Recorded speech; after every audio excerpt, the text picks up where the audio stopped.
Friends, welcome to Salem புனிதாஸ் recipes. இன்னைக்கு சிறுதானிய சத்து மாவு பவுடர் தாங்க பண்ண போகிறேன். அதுக்கு எல்லாமே ஃப்ரை பண்ணி வச்சுருக்கேன். சிறுதானியம் எல்லாத்தையுமே போட்டுட்டு கூட ஜீரணத்துக்காக சுக்கு, வாசனைக்காக ஏலக்காய், நிறைய முந்திரி, பாதாம், பிஸ்தா எல்லாமே போட்டுருக்குங்க. நல்லா வாஷ் பண்ணிவிட்டு நல்லா ஃப்ரை பண்ணி இதை செய்கிறதுனால நம்ம சுடு தண்ணியிலேயே போட்டு மால்ட்டு மாதிரி கூடயும் கலக்கி குடிக்கலாம்.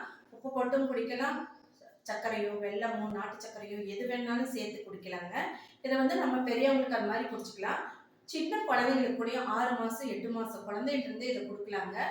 இதில் நம்ம கொஞ்சம் பெருசாக குழந்தைங்க கஞ்சி மாதிரி குடிக்க மாட்டாங்க. அவங்களுக்கு நல்ல கெட்டியமாக செஞ்சுட்டு அதில் பழம், நம்ம குழந்தைங்க பழம் சாப்பிட மாட்டாங்க. நம்ம வாழைப்பழமோ இல்லை ஆப்பிளோ எந்த பழம் வேணுனாலும் இது கூட சேர்த்துட்டு நம்ம கொடுக்கலாம். நல்லா எனர்ஜியாக இருப்பாங்க, நல்லா ஃபீலிங்காகவும் இருக்கும்.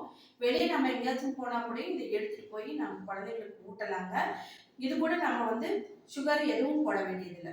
இப்போ என்னோட பேரனுக்கு 1.5 வயசுக்கு மேலே ஆகுங்க. இதை தான் நான் மத்தியானம் ஒரு 11:30க்கு இதை கஞ்சி நல்லா கெட்டியாக கஞ்சி வாழைப்பழமோ இல்லை ஆப்பிளோ இல்லை அவங்க சாப்பிடாத எந்த பழமாக இருந்தாலும் அதை மிக்ஸ் பண்ணிவிட்டு கொஞ்சம் நெய் சேர்த்துட்டு கொடுக்குறாங்க. நல்லா ஃபில்லிங்காக இருக்குது, நல்லா பிரியமாக சாப்பிடுவோம். நீங்களும் ட்ரை பண்ணுங்கள்.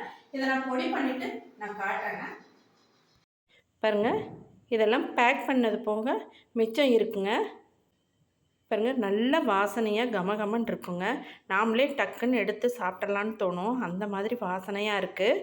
இது கூட நம்ம கொஞ்சம் நெய்யும் நாட்டு சக்கரை சேர்த்துட்டோ இல்லை வெல்லம் சேர்த்துட்டோ நம்ம உருண்டை பிடிச்சும் சாப்பிட்லாங்க. இதையே தோசையாகவும் ஊற்றலாம். பல விதத்தில் இந்த சிறுதானிய சத்து மாவு யூஸ் ஆகுங்க. வேணுங்கிறவங்க வாட்ஸ்அப்பில் எஸ்பிஆர் ஹோம்மேட் மசாலாவுக்கு ஆர்டர் பண்ணுங்கள், உடனே கிடைக்கும். தேங்க்யூ.